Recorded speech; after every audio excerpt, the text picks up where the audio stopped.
ఎవరైనా ఏదైనా షేర్ చేసుకుంటారా?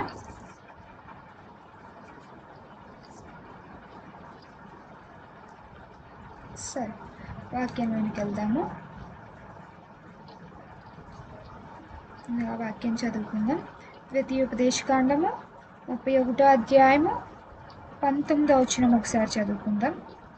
కాబట్టి మీరు ఈ కీర్తన రాసి ఇజ్రాయేలీలకు నేర్పుడి. ఈ కీర్తన ఇజ్రాయేలీల మీద నాకు సాక్షార్థముగా నిలిచినట్లు దానిని వారికి కంఠపాఠముగా చేయించుము.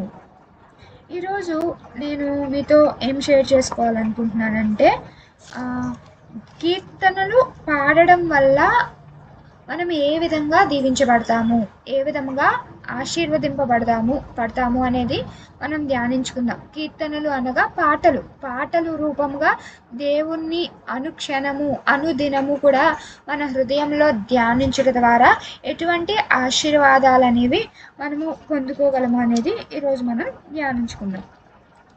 అయితే దేవదాసాయి గారు కీర్తనలు పాడుట ద్వారా ఒక కీర్తనల గురించి ఒక మాట చెప్తారు దేవదాసాయి గారు. అదేంటంటే, కీర్తనలు పాడేవారందరూ కూడా దేవుని యొక్క రక్షితుల గదిలో చేర్చబడి ఉంటారంట. దేవుని యొక్క రక్షితుల గదిలో అక్కడ చేర్చబడి ఆయన రాకడలో ఎత్తబడటానికి ఒక క్వాలిఫికేషన్ కలిగి ఉంటారంట. కీర్తనలు పాడేవారందరూ కూడా దేవుని బిడ్డలుగా అనుక్షణము దేవుణ్ణి మనం స్మరించాలంటే మనకి ఉన్న ఒక మార్గము కీర్తనలు పాడుట ద్వారా ఆయనను స్తుతించగలము, ఆయనను రాగవేత్తంగా ఆయనను ధ్యానించగలం అన్నమాట. కాబట్టి మనం అందరము కూడా బోరింగ్ టైం అని సమ్ టైం ఫీల్ అవుతాం కదా. అటువంటి సందర్భంలో పాటల ద్వారా ఆయనను ఆరాధించడం ద్వారా మనందరికీ కూడా ఆశీర్వాదకరం. మేము కాలేజ్లో ఏం చేస్తానంటే, నేను నా పక్కన ఫ్రెండ్, మేము ఎప్పుడూ కూడా కాలేజ్లో మాకు బోర్ ఫీల్ అయినా లేదా ఫ్రీ టైం ఉన్నా ఎప్పుడు కూడా తనకు వచ్చిన పాట తను పాడుతుంది అండ్ నాకు వచ్చిన పాట నేను పాడతాను. ఒకవేళ నాకు రాలేని పాట తను పాడుతుంది అనుకోండి, వెంటనే నాకు ఈ పాట నేర్పించు అని ఆ పాట ఆ డేలో ఖచ్చితంగా నేర్చుకుని కాలేజ్ బయటకు వస్తాం అనమాట. ఈ విధంగా దేవుణ్ణి మేము కాలేజ్ సమయంలో కూడా ఆరాధించడం అనేది జరుగుతుంది. అలాగే మన డే టు డే లైఫ్లో మనం ఏ పని చేస్తున్నా కానీ మన హృదయ ఆలోచనల్లో మన నోటి ద్వారా ఆయనను గణపరచుటకు ఈ కీర్తనలు, ఈ పాటలు అనే దాన్ని మనకి దేవుడు ఒక మార్గాన్ని చూపించిన వారే అన్నారు. కాబట్టి కీర్తనలు పాడుతూ అనుక్షణం ఆయన్ని స్మరించిన వారుగా ఉండాలని దేవుడు మనల్ని అందరినీ మన యందు ఆశపడుతున్నారనమాట. మొదటి మాటగా మనం చూసినట్లయితే కీర్తనల గ్రంథము 104వ అధ్యాయము 33వ వచనము. నా జీవితకాలం అంతయు నేను యెహోవాకు కీర్తనలు పాడెదను, నేనున్నంత కాలము నా దేవుణ్ణి కీర్తించెదను. ఇక్కడ దావీదు భక్తుడు అంటున్నారు అనమాట. ఏమంటున్నారు? నా జీవితకాలం అంతయు నేను యెహోవాకు కీర్తనలు పాడెదను, నేను ఉన్నంత కాలము నా దేవుణ్ణి కీర్తించదను అని అంటున్నారు. మనందరికీ తెలుసు దావీదు దేవుణ్ణి ఎంత ఘనముగా కీర్తనలు పాడుచు ఆరాధించారు అనేది. ఆ కీర్తనలే ఈ కీర్తనలు 150 అధ్యాయాలు కూడా. అసలు ఇన్ని అధ్యాయాలు ఒక పాటల రూపంగా దావీదు రాశారంటే దేవుణ్ణి ఎంతగా స్మరించారు అనేది మనము గ్రహించగలం. గొర్రెలు కాచుకుంటున్న ప్రతి సమయం అందు కూడా కాచుకుంటూ వెళ్ళే ఆ మార్గం అంతటిని కూడా దావీదు యెహోవాని కీర్తించిన వారే ఉన్నారు. అలాగే దేవుడు కూడా ఏం ఆశపడుతున్నారంటే, మనం చేయు ప్రతి విషయమునందు కూడా ఆయనను కీర్తించాలని. దావీదు భక్తులు అంటున్నారు కదా, ఇదిగో నా సంతోషంలో మాత్రమే నేను కీర్తనలు పాడను, లేదా నాకు దేవుడు మేలు చేస్తేనే నేను కీర్తనలు పాడను. నా జీవితకాలం అంతయు నేను బ్రతుకు దినములంతయు నేను దేవుడైన యెహోవాని పాటల రూపంలో, వాక్యము రూపంలో కీర్తిస్తూనే ఉంటానని దావీదు భక్తుడు సెలవిస్తున్నాడు. ఈ విధంగానే మనము కూడా దేవుని బిడ్డలుగా జీవితకాలమంతయు ఆయన కీర్తనల ద్వారా, ఆయన వాక్యము ద్వారా ఆయనను గణపరచువారుగా మనం ఉండాలి. రెండో మాటగా మనం చూసినట్లయితే ఎఫెసీ పత్రిక 5వ అధ్యాయము 19, 20, 21 వచనములు కనుక మనం చూసినట్లయితే, ఎఫెసీ పత్రిక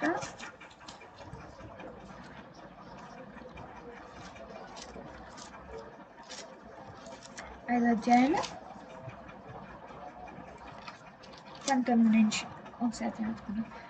ఒకనొకడు కీర్తనలతోనూ సంగీతముతోనూ ఆత్మ సంబంధమైన పాటలతోనూ హెచ్చరించుచు మీ హృదయములలో ప్రభువును గురించి పాడుచూ కీర్తించుచు మన ప్రభువైన యేసుక్రీస్తు పేరిట సమస్తమును గురించి తండ్రి అయిన దేవునికి ఎల్లప్పుడూ కృతజ్ఞతాస్తుతులు చెల్లించుచు క్రీస్తునందలి భయముతో ఒకరినొకడు లోబడి ఉండుడి. ఈ వచనములో మనం చూసినట్లయితే కీర్తనలు పాడితే మనమందరం కూడా హెచ్చరింపబడతాం. ఏ విధంగా ఇక్కడ చెప్తున్నారు కదా భక్తులు, ఏమని? కీర్తనలు పాడుతూ ఒకరినొకరు దేవుని గురించి చెప్పుకుంటూ కీర్తనల రూపంలో ఒకరినొకరు హెచ్చరించుకోండి. దేవుని యందు వీరు మార్గము తప్పితే ఏ విధంగా వీరు తప్పిపోబడతారు అనేది వీరు ఒకరినొకరు చెప్పుకుంటూ తెలుసుకోండి అని ఇక్కడ అంటున్నారు. ఇప్పుడు మనము చాలా విషయాలు వాక్యం నుండి మాత్రమే తెలుసుకోలేము. చాలా మనము పాటలు పాడుతున్నప్పుడు లేదా మనం విన్నప్పుడు అనేకమైన బైబిల్లో ఉన్న మాటలే పాటల్లో కూడా ఉంటాయి కాబట్టి అనేక విషయాలు మనం తెలుసుకోగలం. ఇప్పుడు చాలామంది దేవుని విశ్వసించిన వారు కూడా చెప్పే ఒక సాక్ష్యం ఏమిటంటే, క్రిస్టియన్ సాంగ్స్ భలే ఉంటాయి కదా, భలే మెలోడీస్గా ఉంటాయి, చాలా వినే కొలది వినాలనిపిస్తుంటూ ఉంటుందని మా ఫ్రెండ్స్ చాలామంది చెప్తూ ఉంటారు నాకు. ఈ విధమైన దేవుని వాక్యం అనేది పాటలలో ఇమర్చబడి ఉంటుంది కాబట్టి ఏ పాట విన్నా మనము శ్రద్ధ కలిగి ఆ లిరిక్స్ని కనుక అర్థం చేసుకుంటే అందులో ఉన్న దేవుని వాక్యం అనేది మనకి అర్థమవుతుంది అనమాట. ఈజీగా, వాక్యం కంటే ఈజీగా అర్థమవుతుంది. ఎందుకంటే అవి చాలా సింపుల్ వర్డ్స్లో ఉంటాయి కాబట్టి. ఈవెన్ నేను ఏం చేస్తూ ఉంటానంటే నా లంచ్ టైంలో పాటలు ప్లే చేస్తూ ఉంటాను అనమాట. మా ఫ్రెండ్స్ వింటారు కదా అని పాటలు ప్లే చేస్తూ ఉంటాను ఫోన్ తీసుకెళ్ళినప్పుడల్లా. ఈవెన్ ప్లే చేసినప్పుడు వాళ్ళు అంటూ ఉంటారు, అబ్బా ఈ సాంగ్ భలే ఉంది ట్యూన్ అని. ఒక్క మాట అయినా కానీ దేవుడు ఇదిగో నాకు మనందరికీ తెలుసు ఆ పాటల రూపంలో దేవుడు మనతో మాట్లాడుతున్నారని, కానీ వాళ్ళ వినుట ద్వారా వాళ్ళు కూడా ఈ మాటలు గ్రహించాలి అన్న ఆలోచనతో నేను ఈ విధంగా చేస్తూ ఉంటాను అనమాట. వాళ్ళు చాలా మంది చెప్తుంటారు కదా, అవును క్వశ్చన్ చేస్తూ ఉంటారు నన్ను, అవునా నిజమా ఈ లిరిక్ ఇలా ఉంది ఏంటి దీని మీనింగ్ అని అడుగుతుంటారు. ఈ విధంగా అయినా వాళ్ళతో కొంచెము దేవుని గురించి ఇంటరాక్ట్ అవ్వచ్చు అనే ప్రయత్నం అనమాట నాది. కాబట్టి దేవుడు ఈ మాట ద్వారా చెప్తున్నారు, రెండవ మాట ద్వారా, ఇదిగో కీర్తనల ద్వారా ఒకరిని ఒకరు మీరు హెచ్చరించుకోండి, ఒకరిని ఒకరు దేవుని గురించి చెప్పుకోండి అని దేవుడు చెప్తున్నారు అనమాట. కొన్ని కీర్తనలు ఎలా ఉంటాయంటే మనల్ని హెచ్చరించినట్లుగా ఉంటాయి. రాకడ బహు సమీపంగా ఉంది, త్వరగా రానున్న యేసు అనే పాటలో అన్ని రాకడ గురించిన మాటలే. అన్ని ఇదిగో దేవుడు అతి త్వరలో వచ్చేస్తున్నారు కాబట్టి ప్రియ సంగమా మీరందరూ కూడా సిద్ధపడండి అని ఆ పాట అంతా కూడా ఉంటుందన్నమాట. ఈ విధంగా పాటల రూపంలో మన అందరము హెచ్చరించబడుతున్నాం కూడా. మనము 3వ మాటగా చూసినట్లయితే కొలస్సీ పత్రిక 3వ అధ్యాయము 16వ వచనం. కొలస్సీలకు రాసిన పత్రిక 3వ అధ్యాయము 16వ వచనం.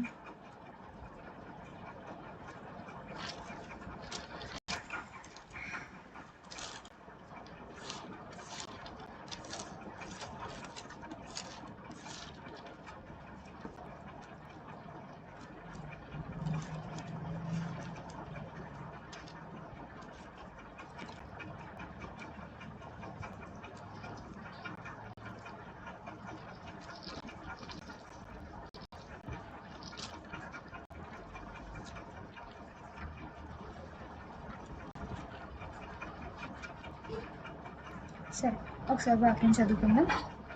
కొలస్సీ పత్రిక 3వ అధ్యాయం 16వ వచనం. సంగీతములతోనూ కీర్తనలతోనూ ఆత్మ సంబంధమైన పద్యములతోనూ ఒకనికొకడు బోధించుచు బుద్ధి చెప్పుచు కృపాసహితముగా మీ హృదయములలో దేవుని గురించి గానము చేయుచు సమస్త విధములైన జ్ఞానముతో క్రీస్తు వాక్యము మీలో సమృద్ధిగా నివసింపనీయండి. మళ్ళీ చదువుతున్నాను ఒకసారి. సంగీతములతోనూ కీర్తనతోనూ ఆత్మ సంబంధమైన పద్యములతోనూ, వేటితోనంట సంగీతముతోనూ అంటే వాయిద్యముల ద్వారా, కీర్తనతోనూ మనం పాడే పాటల ద్వారా, ఇంకా కొన్ని పద్యాలు ఉంటాయి కొంచెము మనము బుక్స్ కనుక రిఫర్ చేస్తుంటే మన తెలుగు క్రైస్తవ పాటల పుస్తకంలో చాలా మట్టికి పద్యాలు ఉంటాయన్నమాట. ఆ పద్యాలనే ఇప్పుడు ఈ జనరేషన్లో బాగా టెక్నాలజీ ఇంప్రూవ్ అయింది కాబట్టి దానికి స్వరములు, సంగీతము ట్యూన్ చేయడము, ఇంకా దానికి మ్యూజిక్ యాడ్ చేయడం అనేది జరుగుతుందన్నమాట. అలాంటి పద్యములతోనూ ఒకరినొకడు బోధించుచు బుద్ధి చెప్పుచు కృపా సహితముగా మీ హృదయముల్లో దేవుని గురించి గానము చేయండి అంట. మనం ఏం చేయాలంటే కీర్తనల ద్వారా ఒకరినొకరు బోధించుకోవాలి. మనము వాక్య రూపంలో మాత్రమే దేవుని వాకు చెప్పడం కాదు, కీర్తనల రూపంలో కూడా మనము దేవుని వాక్ అనేది చాటి చెప్పగలము. పాటలు అనేవి అన్నీ కూడా బైబిల్ రెఫరెన్స్ ఉండే కదా తీసుకుని దాన్ని రచించడం జరుగుతుంది. ఈ పాటల రూపంలో కూడా దేవుని వార్త మనము చాటి చెప్పువారుగా ఉండాలని దేవుడు చెప్తున్నారు. ఇంకా ఈ కీర్తనల పాడట ద్వారా మనకి ఏం కలుగుతుందంట? బుద్ధి వస్తుందంట. అమ్మో, దేవుడు అతి త్వరగా వచ్చేస్తానంటున్నారు కదా, మనం సిద్ధపడిపోవాలి. దేవుడు ఏ క్షణం వస్తారో తెలియదు, ఆయన వచ్చే సమయానికి, ఆయన వచ్చే గడియానికి మనం సిద్ధంగా ఉండాలని ఇటువంటి ఒక ఆలోచన. లేదా మనం చాలా లో పాయింట్లో ఉన్నామా, అయితే ఇదిగో ఇప్పుడే మనం పాట పాడుకున్నాం కదా, ఇదిగో ఏమని పాడుకున్నాము? పగిలిన వేళ అక్కును చేరి అమ్మలాగా ఆదరిస్తావు, నలిగిన వేళ నాదరి చేరి నాన్నలా నన్ను నీ హక్కుని చేర్చుకుంటావని. ఇటువంటి పాటల రూపంలో కూడా మన లో పాయింట్లో దేవుడు కీర్తనల ద్వారా మనకి ఆదరణ కలిగించిన వారే అన్నారు. ఇప్పుడు మనము 4వ మాటగా మనం చూసినట్లయితే అపోస్తుల కార్యములు 16వ అధ్యాయము 25-26 వచనం.